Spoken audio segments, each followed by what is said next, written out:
bersyukur kepada Allah Subhanahu wa taala atas segala nikmat, rahmat dan karunia-Nya kepada kita semua. Yang mana pada hari ini kami dari guru dari SD 77 diberikan ruang serta kesempatan di SD 139 yang mana dikepalai oleh Ibu Sari Rahayu Wiyati SPD. Kami ucapkan terima kasih banyak. Kemudian mudah-mudahan yang hadir hari ini selalu dalam lindungan dan selalu sehat walafiat. Amin. Kemudian berselawat kepada baginda Rasulullah Sallallahu Alaihi Wasallam dengan melafazkan Allahumma sholli ala sayyidina Muhammad wa ala ali Muhammad.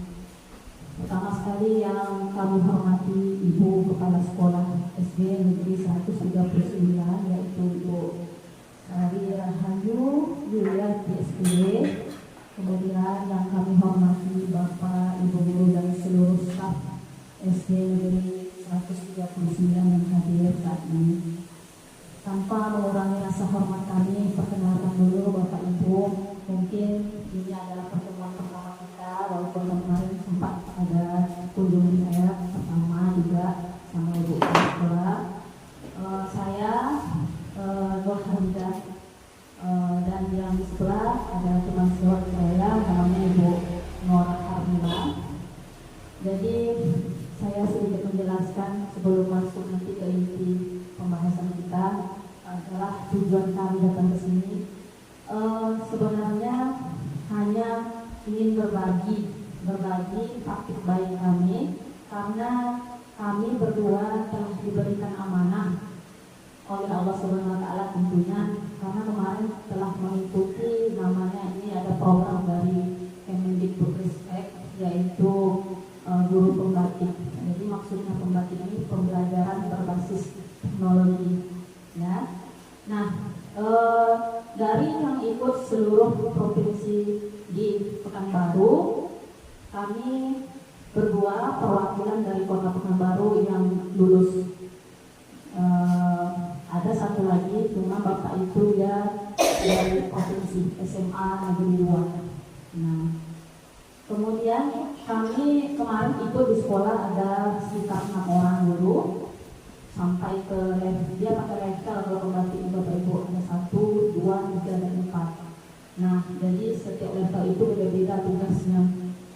Nah, jadi setelah mengikuti itu sampai level 3, kami yang berenam lulus sampai ke level 4 lulus, yang lain lulus cuma tidak ikut lanjut untuk melaksanakan yang level 4 ini. Nah, hanya 2 yang terpilih yaitu kami berdua. Jadi salah satu tugasnya adalah membagikan praktik baik kita, baik itu nanti di lingkungan sekolah tempat kami tugas maupun di lingkungan sekitar, berbagi dengan sekolah-sekolah lain. Nah, kebetulan Pak Abu Muis kemarin punya rencana bagaimana kalau ke sekolah teman Bapak itu Bu, gitu kan?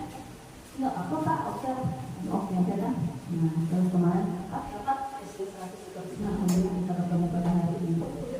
Baik, itu sekilas tentang apa maksud dan tujuan kami hari ini. Nanti kalau kita mau bincang lebih banyak, ya di belakang layar ya Bu ya. Untuk hal pertama ini saya akan serahkan dulu pertama kepada Ibu Nora Harmila. Dia akan membagikan praktik baiknya. Kita bisa lihat bersama dalam menguatkan ekosistem digital pendidikan untuk mewujudkan Merdeka Mengajar di SD 139 Pekanbaru. Apa saja nanti yang akan dijelaskan oleh Ibu Nora, mudah-mudahan bisa bermanfaat bagi kita semua. Kepada Ibu Nora Harmila dipersilakan dengan segala hormat. Terima kasih Bu Ami atas kesempatan. Baiklah, untuk tidak memperpanjang waktu, salam pembuka saya tumpahkan pada Bu Nur Hamidah.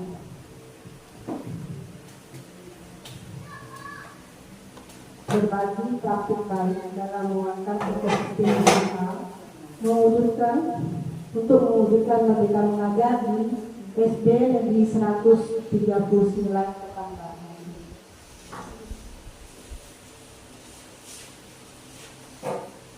Nah, untuk ibarat kata pepatah, kalau tak kenal maka tak sayang. Saya Nora Harmila SPD, guru dari 77 Pekanbaru mengajar di kelas 6.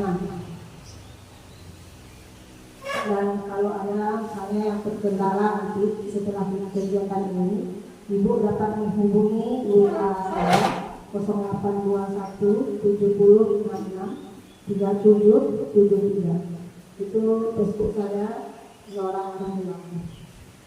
Dan emailnya di pelajar ID Nora Rahimah 71 guru SD belajar ID.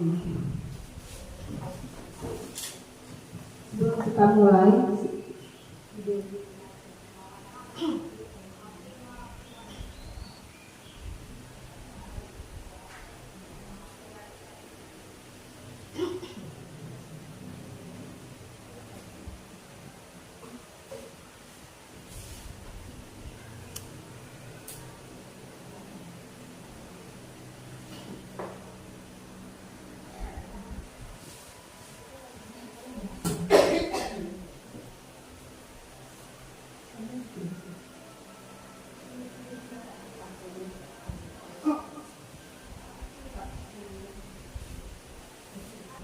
diamatilah cara hewan kecil tersebut menghadapi ombak yang besar itu. Ditengoknya, ya, dengan digalinya pasir di pantai, hewan tersebut bersembunyi. Dan dia berpikir, hewan sekecil itu bisa menghadapi tantangan sendiri, bagaimana saya tidak. Dan dia pun mencoba menghadapi gelombang tadi. Dan ternyata dia tiru hewan kecil tadi itu. Dia gali juga lubang dan bersembunyi dalam lubang, sehingga dia bisa menghadapi tantangan manusia. Malahan yang burung yang besar badannya tidak terpikirkan olehnya.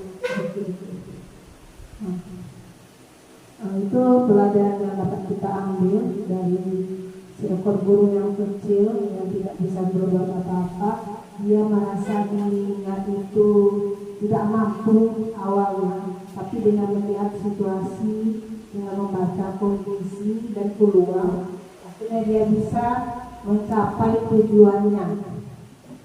Kalau dia tidak berbuat, maka dia tidak akan berhasil.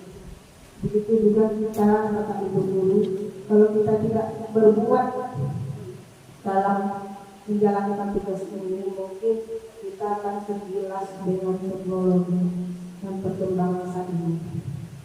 Bisa jadi nanti anak-anak kita lebih pintar dalam memakai teknologi yang ada.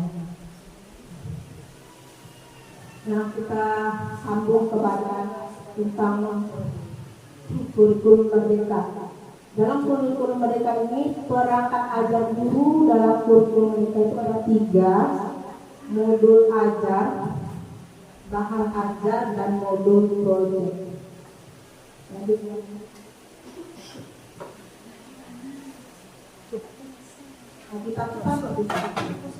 Modul ajar ini adalah dokumen yang berisi tujuan, langkah, dan media pembelajaran serta asesmen yang dibutuhkan dalam suatu unit atau topik berdasarkan alur tujuan pembelajaran. Modul ajar ini serupa dengan RPP kalau dalam kurikulum 2013. Namun pada modul ajar ini terdapat komponen yang lebih lengkap dari RPP. Apa manfaat modul ajar ini? Yang pertama, memandu pendidik melaksanakan pembelajaran. Kedua, mempermudah, memperlancar, dan meningkatkan kualitas pembelajaran. Jadi tanpa ada modul ajar ini, kadang kalau kita mengajar tanpa modul ajar, urutan dalam kita melaksanakan pembelajaran itu akan ada yang terlupa langkahnya atau yang berbolak balik ilmu. Kadang kita sudah merangkum, kita sebelum merangkum kita sudah melaksanakan latihan sama anak. Sebaiknya lebih dahulu kita rangkum dahulu pembelajaran, baru kita kasih evaluasi kepada anak.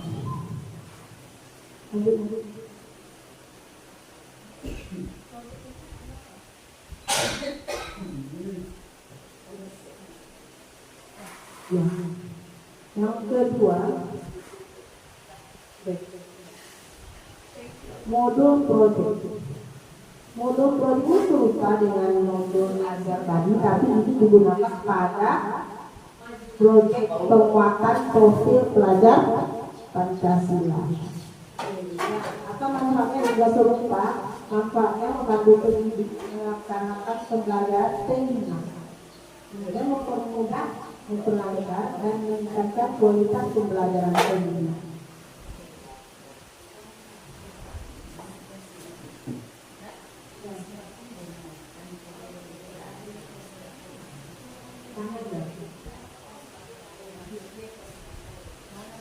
Ya, bahan ajar. Kita siapkan bahan ajar juga ya, Bapak Ibu. Bahan ajar ini merupakan materi pembelajaran untuk membahas suatu pokok bahasan. Dapat berupa cetak, yaitu artikel, komik, infografis, maupun non cetak, itu audio dan video. Contoh bahan ajar pertama lembar refleksi, itu termasuk bahan ajar. Yang kedua latihan atau asesmen. Yang ketiga LKPD, lembar kerja peserta didik. Yang keempat referensi materi. Referensi materi ini uraian materi yang akan kita ajarkan. Yang kelima video. Kalau dalam pembelajaran kita memakai video. Kemudian buku didik dan buku pendidik.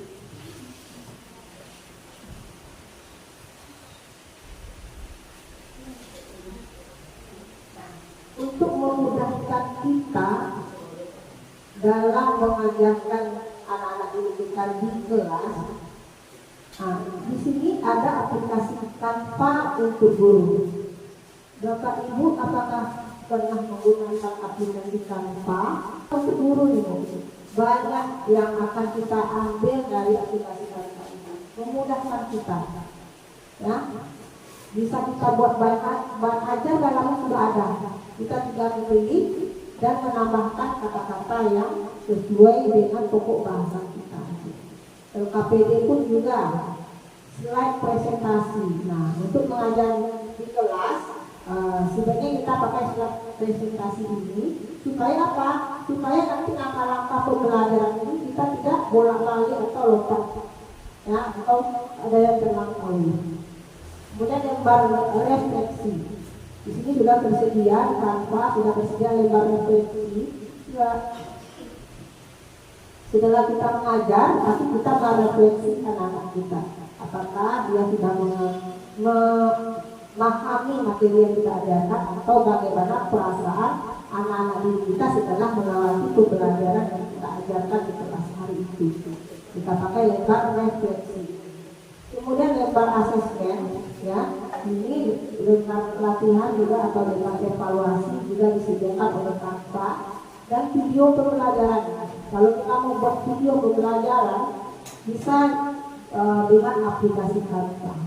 Nanti kita urai satu persatu apa yang ada dalam Canva tersebut. Bagaimana kita masuk ke dalam aplikasi Canva? Ya, langkah pertama itu kita buka web aplikasi Canva. Dan kita ketik aja Canva, gitu ya. Kemudian muncul itu, ya, yang di kanan biru muncul itu, kita pilih https www.canva.com.id. Setelah kita pilih itu muncul, nanti di layar ada kata daftar. Kita klik daftar tersebut, maka muncul itu lembaran masuk atau daftar dalam situ jam. Jadi kita pilih yang belajar ID itu yang kita lakukan. Masing-masing kita punya belajar ID, akalnya emailnya ya Bapak Ibu. Nah, kalau kita tidak memakai email belajar ID, kita disuruh membayar. Kalau guru gratis itu. Kalau orang umum menggunakan Canva ini bayar dahulu baru bisa buka aplikasi Canva. Jadi khusus guru-guru yang di Indonesia ini digratiskan.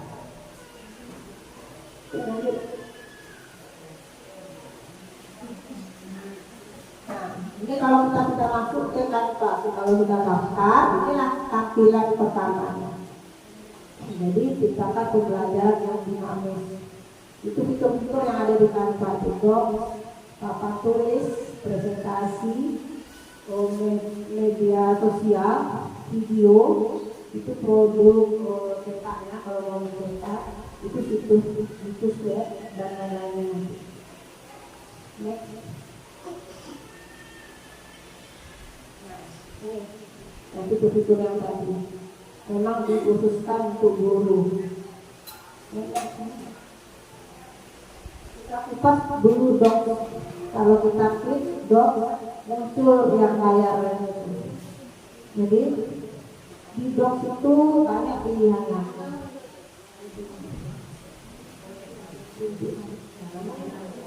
Nah, itu contohnya Bapak Ibu, refleksi lebar refleksi itu contohnya, ya. Nah, itu yang sudah jadi, ya. Seperti itu kita tinggal menambahkan tulisannya aja, ya. Kalau kita modifikasi apa rasanya dalam pembelajaran itu akan kita refleksi. Ya, di sana sudah ada kalimat-kalimat yang disediakan, tapi kalau misalnya kita cocok dengan pembelajaran yang sudah kita terapkan, bisa kita ganti kalimat-kalimatnya. Nah, ini kalau papan tulis, ya kan? Misalnya kalau papan tulis yang bercangkang, bisa kita jadikan dia sebagai papan tulis. Nanti akan jawabannya, ya kan? Kalau kita pakai flowchart itu bisa kita gambar sendiri, ya kita buat, ya. Nanti kalau dari tulisannya flowchart itu nggak ada gunanya, nanti kita buang. Nah, kalau ini sudah disediakan oleh kantor papan tulisnya, ya kita dapat slide bisa kita hapus papan tulis. Nah, itu fungsinya.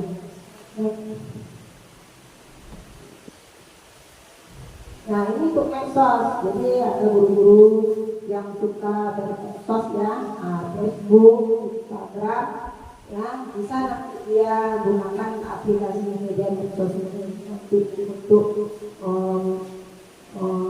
membuat apa ini. Oke, membuat videonya nanti ya. Nah, bisa kita upload nanti ke sosial media lewat video ini. Ini video pembelajaran bisa kita buat, kemudian video di handphone, video di Facebook, Instagram, dan TikTok bisa di aplikasi Canva nanti. Sekarang banyak guru yang menggunakan TikTok ya, memperkenalkan pembelajaran yang ada di kelasnya. Apa yang sudah kita perbuat di kelas? Ya. Ini presentasinya. Presentasi, nah ini gunanya. Kebanyakan guru menggunakan presentasi di Canva untuk dalam pembelajaran visualnya di kelas. Saya pembelajaran teratur, terarah dan terstruktur langkah-langkahnya. Itu bisa kita pilih ya. Nah, ini yang sudah jadi seperti ini. Ya, ini yang pernah saya lakukan kemarin rangkaian distrik seri paralel. Inilah yang dipandu slide itulah yang memandu langkah-langkah pembelajaran akan kita laksanakan sampai ke evaluasi, ya, sampai pada penutup.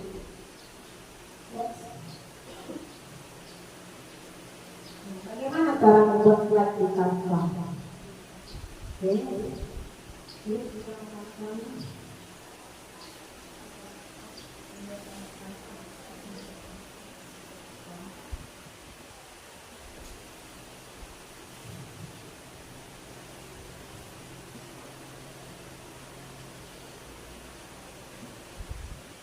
Nah, ini tampilan awal kalau kita udah daftar, masuk ke dalam aplikasi Canva. Kalau kita mau buat slide, berarti kita pilih presentasi.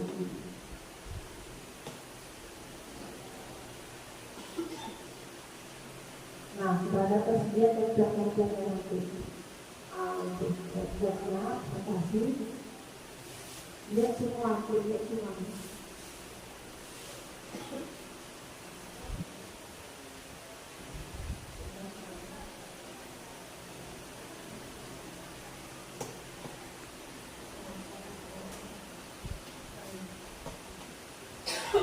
bentuk silat-silatnya seperti ini. Kita pilih yang elektronik, ya. Nanti kita ganti itu judul kita, apa judul materi kita. Misalnya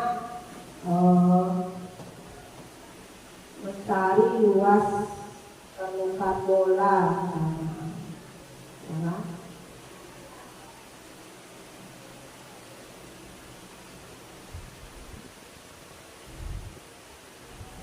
Tinggal ganti itu apanya, Bu? Itu diperkecil, kita perkecil supaya dia terlihat.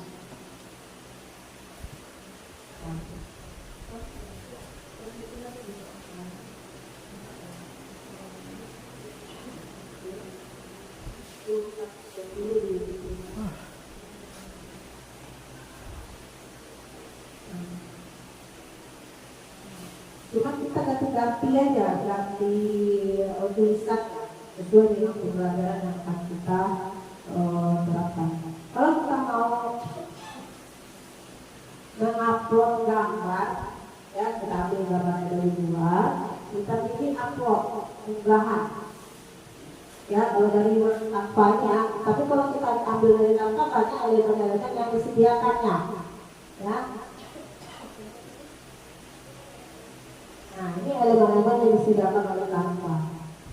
Mau apa misalnya kita? Kalau bola, kita klik bola. Bisa kita masukkan gambar bola. Atau kita misalnya dalam mencari luas boneka bola ini kan anak lebih baik dalam pembelajaran Inkuil ini dia menemukan sendiri luas tersebut. Nah kita ambil contohnya jeruk misalnya. Kita buat langkah-langkahnya di slide kanvas. Langkah-langkah pembelajaran Inkuil tadi. Jadi lebih gampang. Kalau kita memakai PPT, PowerPoint itu satu slide itu bisa berjam-jam kita mengerjakannya kalau kita susah, ya. Nah kalau kita cuma memilih yang sudah disediakan oleh Canva. Ada elemennya, ada template, yang bisa desain template-nya. Juga kalau kita misalnya nggak menemukan elemen yang kita inginkan di Canva ini, bisa kita ubah dari luar. Ya, itu ada unggahan. Unggahan yang dipilih. Tapi unggahan. Kalau ini yang sudah saya unggah, yang kita sudah unggah di komputer kita, tinggal pilih. Klik unggah, nanti klik pilih mana yang terunggah. Masuk, ya. Iya, untuk ke dalam file Canva. Jadi kita pilih, kita klik lagi ke slide kita. Seperti tadi memasukkan video pun bisa. Misalnya kita mau memasukkan video di YouTube di slide kita, bisa sebelum anak mulai kita belajar, kita dulu anak nonton terlebih dahulu. Jadi masuk ke slide kita nanti tontonan.